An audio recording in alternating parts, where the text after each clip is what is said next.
Indian politics में आज भी श्री अटल बिहारी वाजपेयी जी का नाम सम्मान से लिया जाता है। अब चाहे वो कोई भी पॉलिटिकल पार्टी ही क्यों ना हो, उसके पीछे का रीजन है उनकी समझ और उनकी बोलने की कला। लोग इसके कायल थे।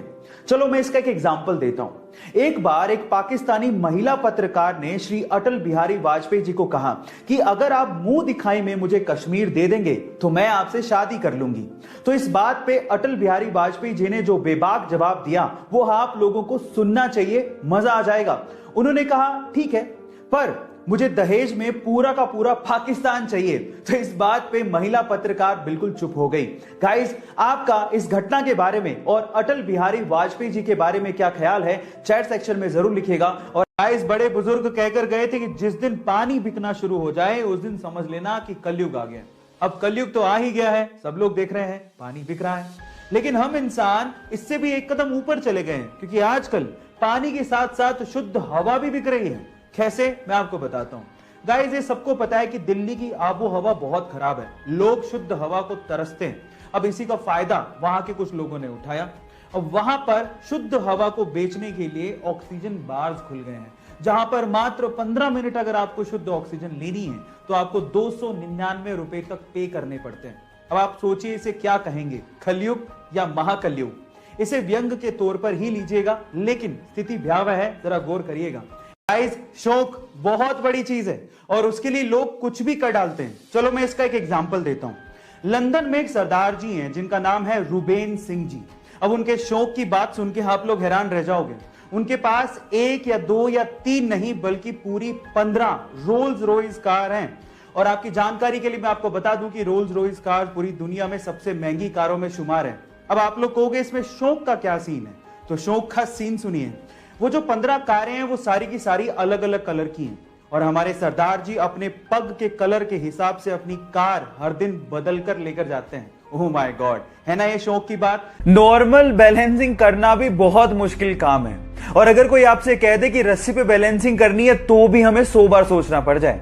लेकिन वियतनाम के दो भाई इस तरह की बैलेंसिंग करते हैं जिससे हमारे दांतों तले उंगलियां दब जाएं। ये दोनों भाई एक दूसरे के सिर के बल बैलेंसिंग करते हुए 2 वर्ल्ड रिकॉर्ड तक बना चुके हैं। पहला वर्ल्ड रिकॉर्ड उन्होंने 2016 में स्पेन में बनाया था, जहां दोनों ने एक दूसरे के सिर के बल बैलेंसिंग करते हुए 90 सीढ़ियां चढ़ गए थे। और उसके बाद तो उन्होंने हद ही कर दी। 2018 में उन्होंने एक शो के दौरान एक भाई ने आंख पे काली पट्टी बांधी और दूसरे ने सिर के बल बैलेंसिंग करते हुए सीढ़ियां चढ़े भी और वापस उतरे भी। ओ माय गॉड, इससे तो यही समझ में आता है कि a perfect practice makes a man perfect. अगर आप किसी चीज की परफेक्ट प्रैक्टिस कर लेते हो तो कुछ भी संभव है।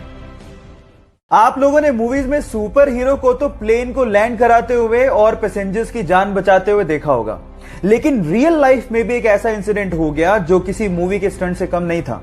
यह बात है 2014 की, जब एक पैसेंजर प्लेन को लैंड करना था, लेकिन जैसे ही पायलट ने टायर्स को खोला तो आगे वाला टायर ढंग से खुला ही नहीं। अब अगर उसी सिचुएशन में वो लैंड करवाता तो पक्का कुछ ना कुछ बड़ा एक्सीडेंट होता।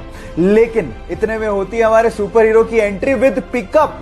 वो एक जीप लेके आता है और आगे के टायर को करवाता है लैंड अपनी जीप में और फिर प्लेन ढंग से लैंड होता है। ये घटना किसी स्टंट से कम नहीं है। बहरहाल उसने अपनी जाबाजी से बहुत से पैसेंजर्स की जान बचाई, तो इस बंदे के लिए 1 लाइक तो बनता है। उसका जन्म मुंबई के एक चोल में एक स्टंट मैन के घर पे हुआ। पिताजी को काम के इतने पैसे नहीं मिलते थे, इसीलिए वो चाहते थे कि उनका लड़का कम से कम पढ़ लिख कर एक नौकरी लग जाए। इसके लिए उसने इंजीनियरिंग की पढ़ाई पूरी की, लेकिन इसी दौरान जब उसे एक जॉब का लेटर मिला तो उसने अपने पैशन के लिए उस जॉब के लेटर को फाड़ते हुए कहा कि वो 9 से 5 की नौकरी के लिए नहीं बना है। इसके बाद उसने गैंग्स ऑफ वासेपुर में एज एन असिस्टेंट काम शुरू किया और फिर पीछे मुड़ के कभी नहीं देखा। मसान मूवी से उसने सबका ध्यान अपनी तरफ खींचा, राजी मूवी से सबके दिलों में जगह बनाई और संजू मूवी के कमली किरदार से उसने सबको रुला के रख दिया। फिर उसके बाद उरी मूवी में दमदार किरदार करके नेशनल अवार्ड तक जीता। 3 साल पहले जिसे कोई जानता तक नहीं था, आज उसने अपनी एक्टिंग और अपनी मेहनत से करोड़ों दिलों में जगह बना ली। विकी कौशल के इस मेहनत के लिए 1 लाइक तो बनता है।